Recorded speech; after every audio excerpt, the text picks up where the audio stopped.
በህይወት ውስጥ ውጤታማ የመሆኛ መንገዱ አዲስ ነገርን የመጨመር ወይም ደግሞ አዳዲስ ነገሮችን የመስራት ጉዳይ ሳይሆን ይልቁኑ በህይወት ውስጥ ልታከብራቸው የሚገቡ ህጎችን በማክበርና በመጠበቅ ብቻ ስኬታማና ውጤታማ መሆን ትችላለህ። ስኬት በአጠቃላይ ሲጠቀለለው ህጎችን የማክበርና ያለማክበር ጉዳይ ነው። በዚህች ምድር ላይ ከተፈጠሩ ፍጥረታቶች በተቅላላ ስኬትን ለማግኘት የሚዳክረው ምግብን ለማግኘት ከሀገር ሀገር የሚዞረው ብቸኛው ፍጡር የሰው ልጅ ብቻ ነው። ምክንያቱም የተቀመጡትን ህጎች ዘወትር ስለሚጥሳቸው። ከሰው ልጅ ውጪ ያሉ በእግዚአብሔር የተፈጠሩ የትኛውም ፍጥረታቶች በአጠቃላይ ስኬትን አጣጥሟት ነው የሚያልፉት።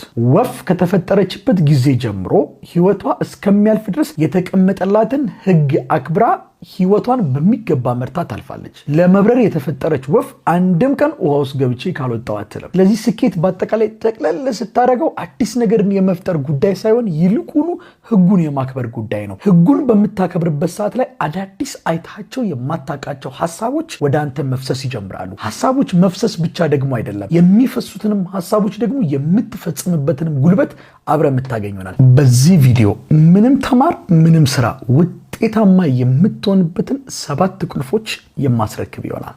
የመጀመሪያው ደፋር ሁን። ደፋር ማለት የማይፈራ ማለት ሳይሆን ይልቁኑ እየፈራ ወደፊት መጓዝ የሚችል ማለት ነው። ምንም ነገር የማይፈራ ሰውማ ምንም ነገር የሌለው ነው። ትፈራለህ ማለት አትችልም ማለት አይደለም። የፈራኸው የሆነ ልታጣው የምትችለው የሆነ ነገር ስላለ ብቻ ነው። ስለዚህ እየፈራህም ወደፊት መጓዝ ከቻልክ ግን ዘወትር ድል ካንተ ጋር ነው የምትሆነው። እግዚአብሔር የፈጠራቸውን ፍጥረታቶች በጠቅላላ ትልቁ ደስታቸውን ያስቀመጠው እጅግ በጣም ከሚያስፈራቸው ነገሮች ጀርባ ነው። ለምሳሌ ተመልከተው። እጅግ በጣም የምንወዳት በገባንበት ብለን የምንመኛት መንግስተ ሰማያት ወይም ገነት እጅግ በጣም አስፈሪ ከሆነው ሞት ጀርባ ተቀምጣለች። ስለዚህም ድንቅ የሆነችውን ገነት ለማግኘት የግድ በሞት ውስጥ ማለፍን ይጠይቃል። እጅግ በጣም አስደሳች የሆነውን ቀን ለመጎናጸፍ ጠዋት ተነስቶ በቀዝቃዛ ውሃ ሻወር መውሰድ ይጠይቃል። ጠዋት ተነስቶ በቀዝቃዛ ውሃ ሻወር መውሰድ እጅግ በጣም ያስፈራል። ነገር ግን አደሞመንት አንድ ጊዜ ገብተህ ውሃው ላይ ካረፈና ከታጠብክ በኋላ ግን የሚሰማህን ደስታን ደግሞ እንደምታስታውሰው ተስፋ አድርጋለሁ። እጅግ በጣም ከሚያስፈሩን ነገሮች ጀርባ